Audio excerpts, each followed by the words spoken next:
4.11, the equation of a line in standard form. So far we have always used the slope y-intercept form of a line. And that slope y-intercept form looks like this. Y equals m times x plus b. Okay, and so x and y are coordinates. They're ordered pairs. They are these points that are all on the line. So these are all these are all the points on the line.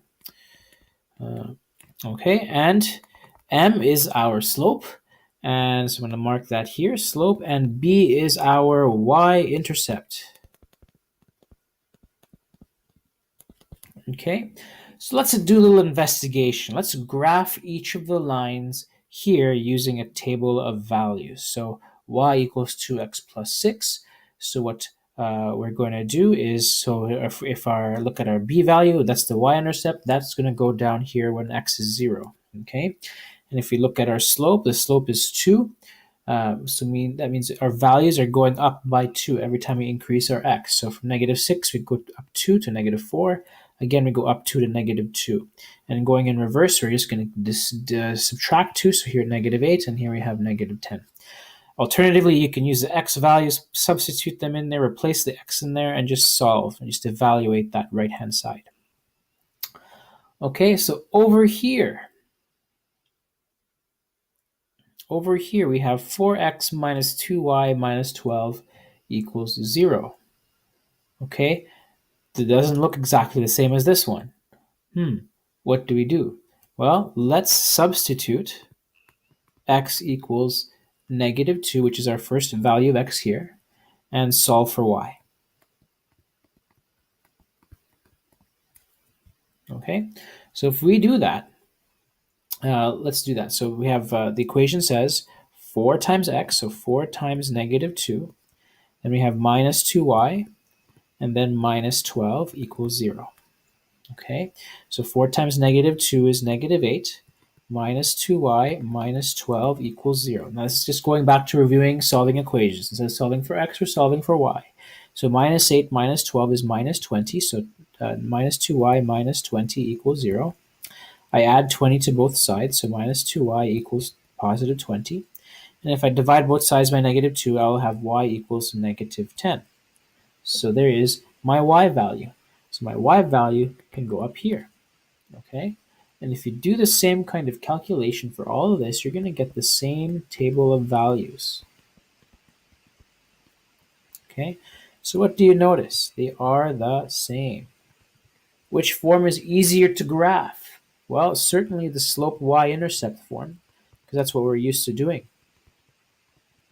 And it's set up that way to make it easy to graph. Okay, it's more practical. So let's graph this. Let's plot our points. So here we have -2 and -10, -1 and -8, 0 and -6, 1 and -4, 2 and -2. Okay, and then we just connect that with a straight line.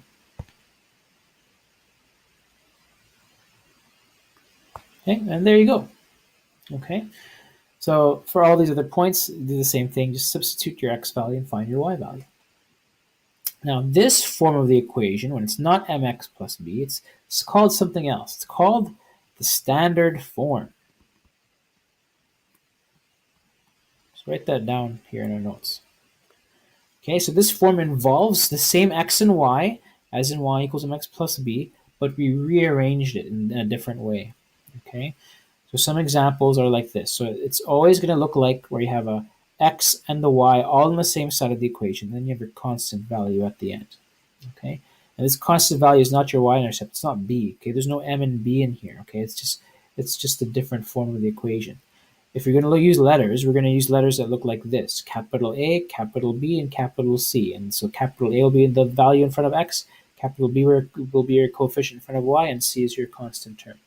Okay, so all coefficients are integers here. So no fractions. All terms are on one side in order of the equal sign. And so the other side will always be 0.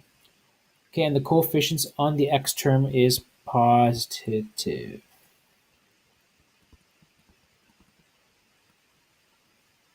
Okay, so this is what we call the standard form. So examples: express each equation in the form y equals mx plus b and identify its slope and y-intercept. So the idea is you might get an equation that's in standard form and you might be asked to graph it. And to graph it, you can't graph it in standard form. You have to turn it into y equals mx plus b form. Okay, and the way you do that is to isolate y. It's like you're solving for y in the equation. Okay, so how do I isolate y? Well, if I choose to add 3 to both sides, I can remove the 3. If I also add x, subtract x from both sides, I can move the x over to the other side as well. So here I'm going to have, so these two go away. I have y. These two cancel, equals 3 minus x. And there it is. There's my equation of the line. Now we can just rearrange it so it's y equals mx plus b form. So y equals negative x plus 3. Just reverse the order of the terms there. And so that we can say that our slope is negative 1 and b is positive 3. That's our y-intercept. Okay, let's look at this next one. So I can now, okay, what about the x and the minus 6? Let's move those to the other side. So I have 2y equals positive 6 and minus x. And what I have to do also is divide both sides by 2 so that you can isolate the y value. Okay, so here these two cancels.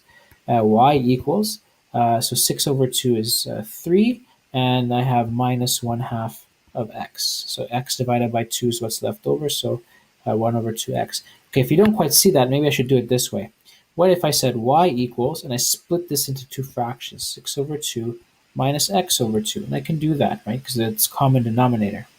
So then now you might see that 6 over 2 is positive 3, and this is just the same thing as saying, well, 1 over 2x, so minus 1 over 2x. And if you want to rearrange it, I can say 1 over minus 1 over 2x plus 3, so that our y-intercept, our slope is negative 1 over 2, and our y-intercept b is equal to 3. Okay, what about this one here?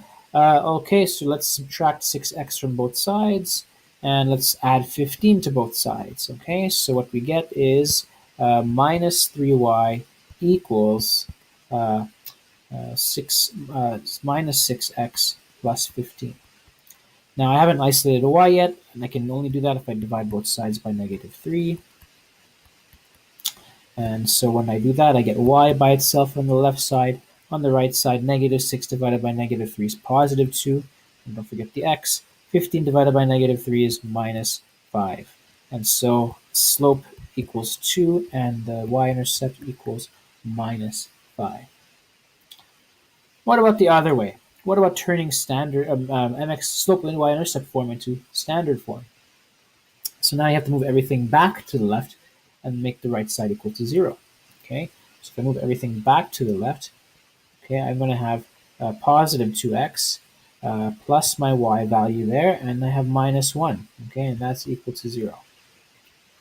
Okay, if you're more used to the way I'm showing you how to do the math, moving the equations, well, what I'm going to be doing, what you can do is just say, well, if I add 2x to both sides, and if I subtract 1 from both sides, I get all this in the left. So 2x plus y minus 1 equals, and these two become 0. Okay, make sure the x comes first, then your y, and then your constant term.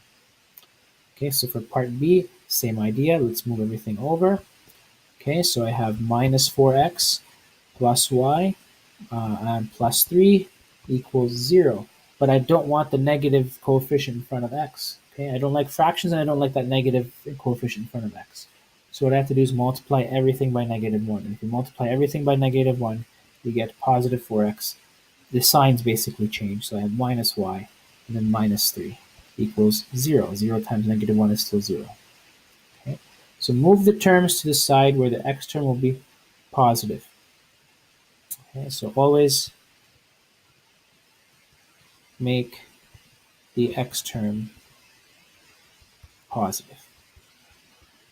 And so for this one, I just said multiply, well, I should say it up here. So this one, multiply by negative 1. Okay? All right, so what about C? We have fractions for C. So let's move everything over like we just did. So 2x comes over, it becomes minus 2 over 3x. Move the minus 5 over 2 over, so don't forget I have plus y over here, and then this becomes plus 5 over 2, and that equals to 0. Now I don't want negative, so I have to multiply everything by negative, and I don't like fractions. So the common denominator, what's the common denominator? Well, common denominator between 2 and 3 is going to be 6. Okay, so if I multiply, if I turn everything into a common denominator of 6, this is going to look like minus 4 over 6x plus 6 over 6y plus 15 over 6. To multiply this fraction by 3 in the top and the bottom equals 0. Okay, and I can't, 0 is still 0. All right, so then what I do is, again, I have to multiply everything by negatives, so I change the sign. So 4 over 6x minus 6 over 6y minus 15 over 6 equals 0. And now I can multiply everything by 6 to get rid of the denominator. So it's like everything multiplied by 6, so I get 4x minus 6y minus 15 equals 0. Okay, so we wanted a positive x value and we didn't want any fractions. So find that common denominator and cancel everything out. Okay, little application question here. So I can spend $40 on iTunes. All the apps I want cost $3 each, and the songs cost $2 each. How many of each I can buy? And determine an equation to represent the situation. So let's use our variables. Let statements, guys. Don't forget the let statement. So let x represent the number of apps. Okay, and let y represent the number of songs. Okay, so $3 for each app, so 3 times x, and $2 for each song, so plus 2y equals, how much money am I spending here? $40. Okay, so my standard form equation is going to be 3x plus 2y, bring the 40 over, so it's minus 40 equals 0.